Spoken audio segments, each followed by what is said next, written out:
Hey guys, this is Red and Blue, the channel on YouTube for all things PSG in English. Please subscribe.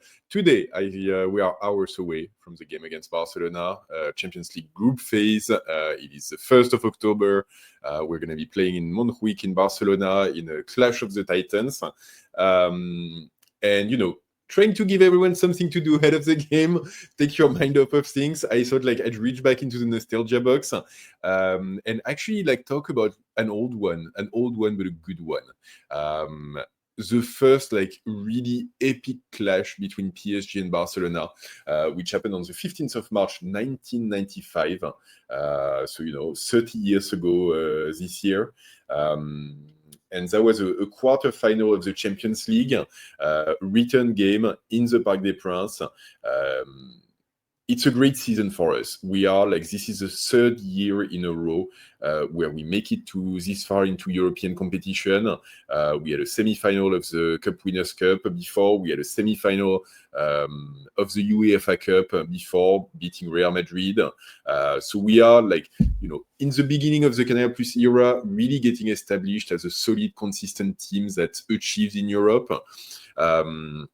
And so this year, for the first time, we're playing in the Champions League after winning the Ligue 1 title the year before.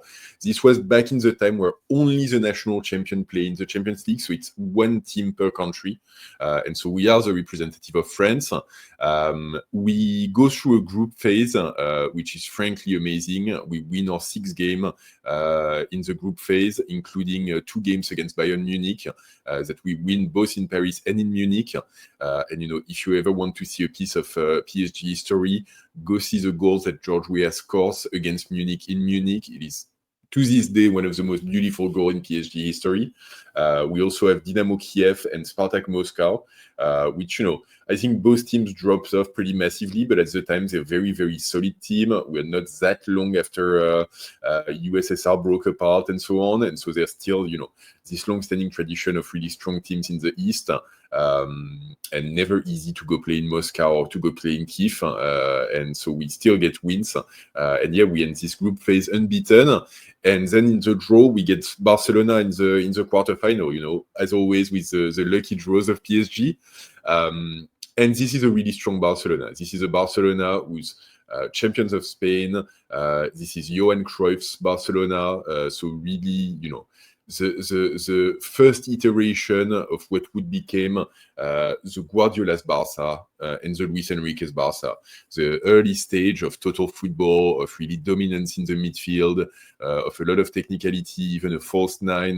So there's a lot of things which, originated from there. Pep Guardiola was actually one of the players who was on the pitch in the first game, not in this one because he's injured, he's missing the return.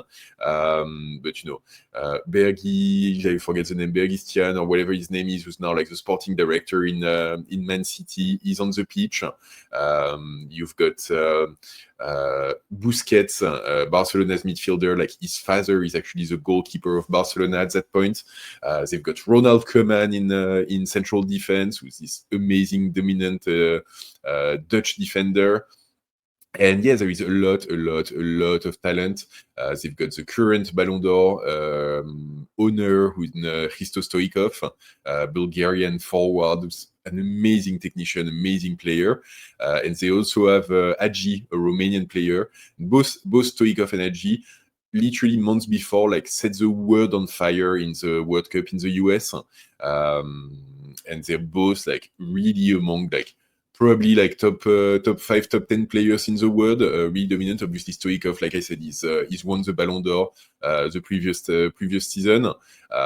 So very, very, very strong team.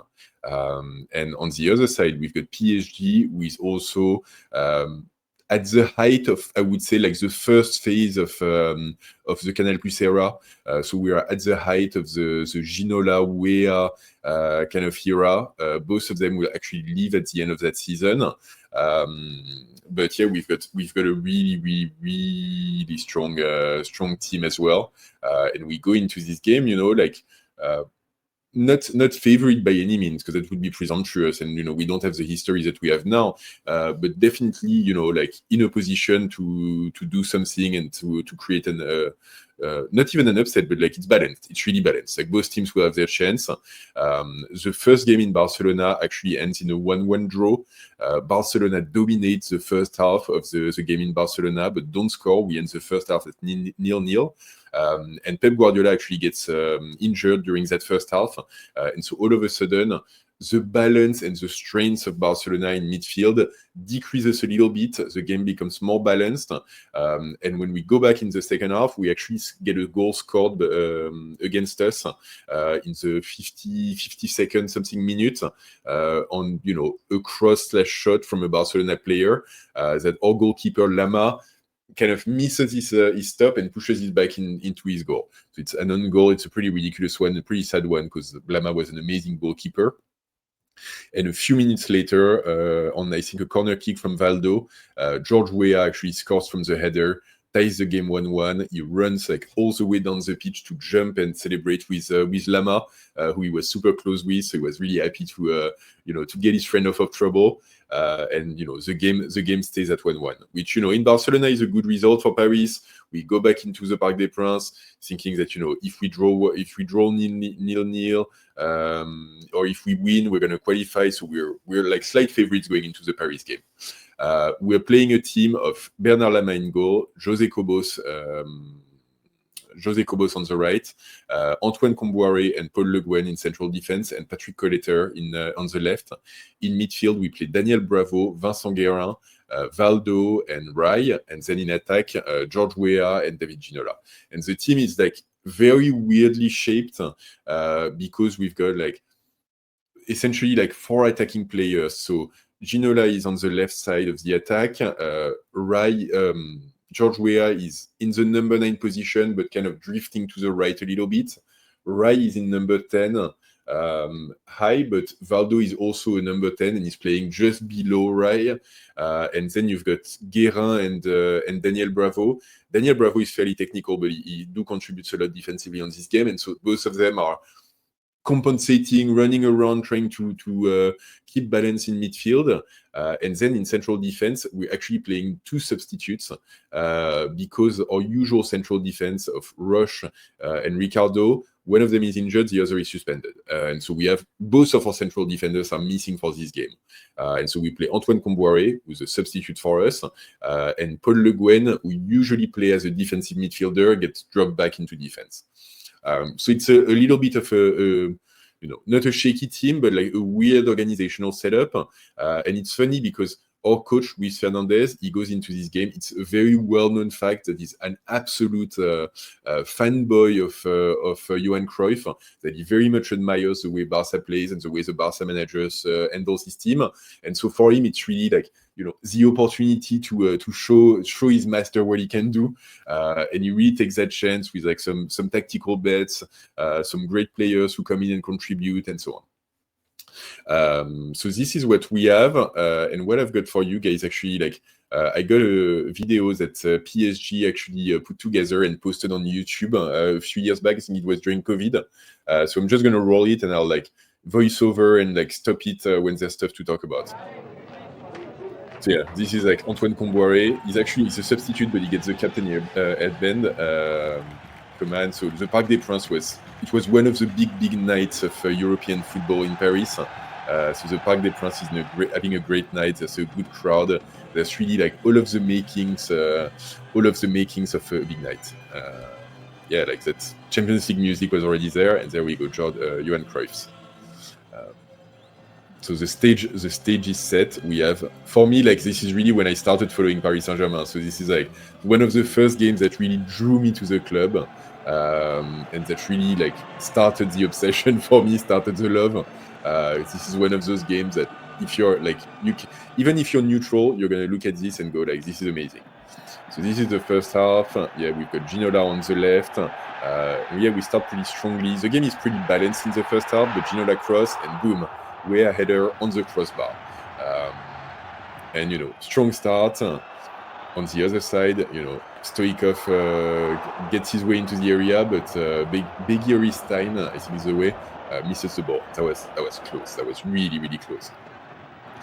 Then, a second one, George Weah. Yeah. What a player. He should get stopped, sadly.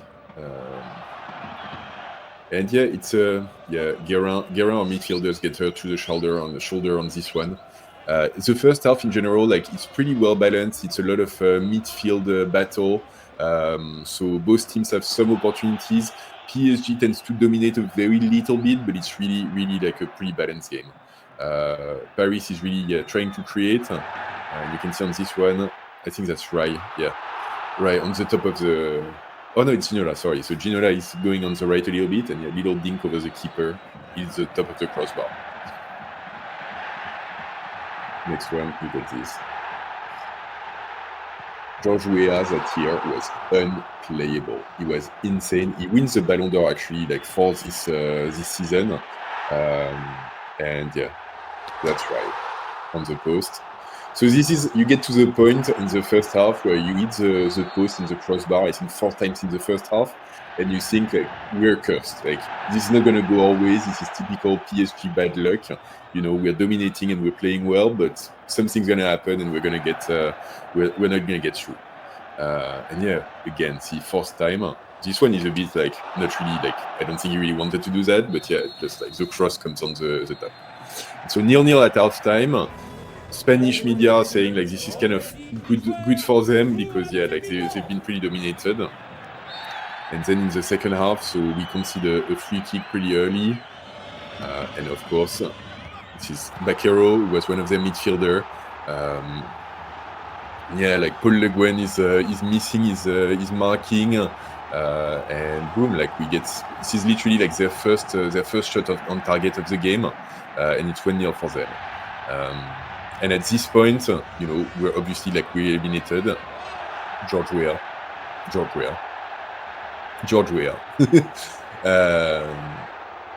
This one is nice as well.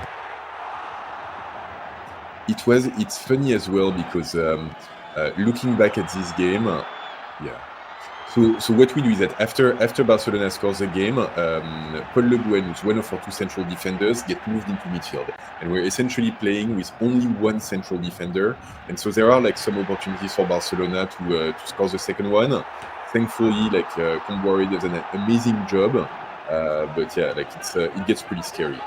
And then in the end, we're approaching the final 15 minutes, so it's not too long after the goal. Yeah. Corner kick, and Rai gets the header. Rai scores the equalizer. So at this point, 1-1, we go into extra time. So, you know, we are back, but we're not entirely back either. And yeah, like, this is the point where, for a special European night, there needs to be an element of craziness. And so when we start playing with 1 central defender, when the crowd gets going, when finally we get the equalizer, like, you can feel something is happening, something's going on.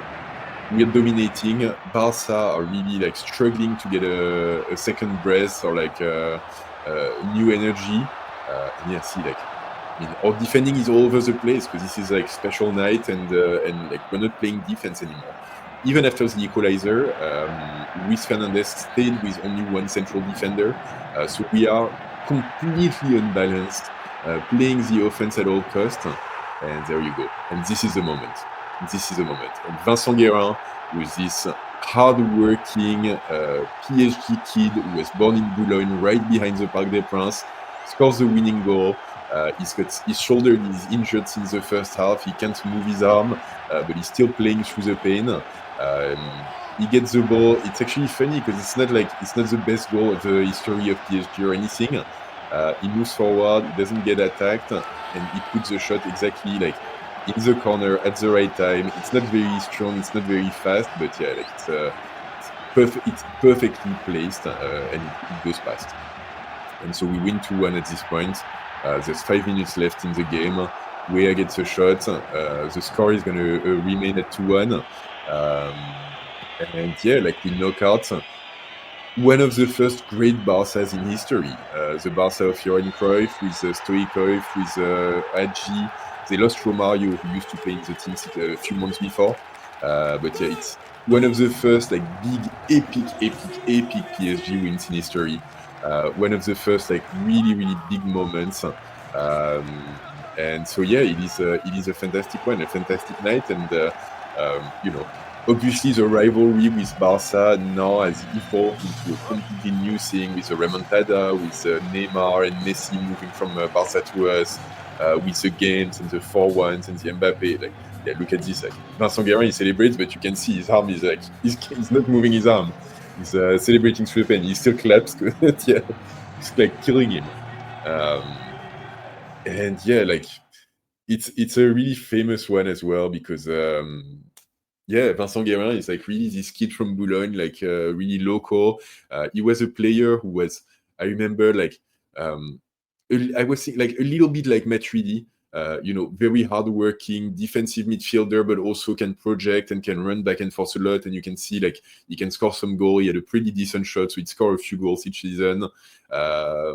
And yeah, not the flashiest of player, not the star, not the super technical one who's gonna do tricks and dribble and so on, but really the kind of players that you need in your team to balance it out and make sure, like, you know, people do the hard work. And I remember, like, I used to love Vincent Guerin. He was like such an amazing player. And yeah, he scored one of the, like, the goal in one of the biggest PSG victories, definitely the biggest of all time, where we're in 1995. Now we've added some more, obviously, but this is really like part of the history box and one of the big games.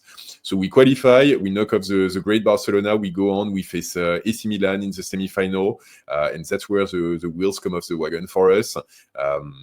We generally dominate and we play a really good game at home in the first game, but we don't manage to score. And literally, like on the 90th plus 3 minutes, like really at the tail end of the game, they get a breakaway, they score a goal against the run of play, and they win 1-0. And we go into the game in Milan saying like, oh, you know, we can do it and so on. But Milan at this point is the dominating team of the early 90s. They're a very, very strong unit. They play exactly the games they need to play. Back then, Italians and defense was a mortal lock.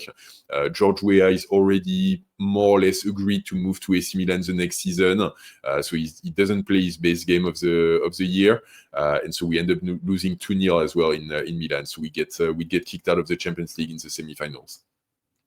And it's a really like bittersweet end for that team, because honestly, like that line of attack of Weah, Ginola, Rai, and Valdo was a thing of wonder. Like very, very few times in PSG history have we seen a line of attack this strong. And 3 of them are going to leave at the end of the season. Ginola goes on to Newcastle. Weah goes on to AC Milan. Valdo, I think he goes back to Portugal. But don't quote me on this. I'm not entirely sure, honestly. But yeah, all of them go on to do great things. For us, we recruit new players. Anelka, like the Anelka gets out of the academy and starts his PSG run. We get Djorkaeff, Deli Valdez, this kind of player. And that's the year after is when we win the Cup Winners' Cup. So, you know, we go on to win European competition, but this particular unit probably deserved a better end. And that might have been a year where had things played out differently, and we don't get that goal scored on us by AC Milan, who's more experienced and just knows how to play those games. Who knows? Maybe that would have been the year, and then we have to wait 30 years for that first Champions League.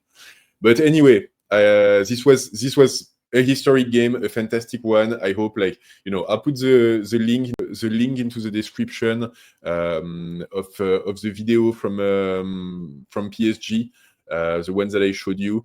Really encourage you, like, go back and watch it. It's fantastic drama and like part of the history box. So I hope I've taken you on a ride. If you watch it this far, as always, please like the video, please subscribe to the channel and hit the bell. Let me know in the comment, like, if you knew of this game, what you think of the story and the drama, and more importantly, if you think, you know, we're gonna do the same tonight and you know, a 2-1 victory in Barcelona, I'll take it. You know, happy days. So we just need to do exactly like we did in 1995. And so, you know, for now, in the Parc des Princes before Month Week, ici c'est Paris!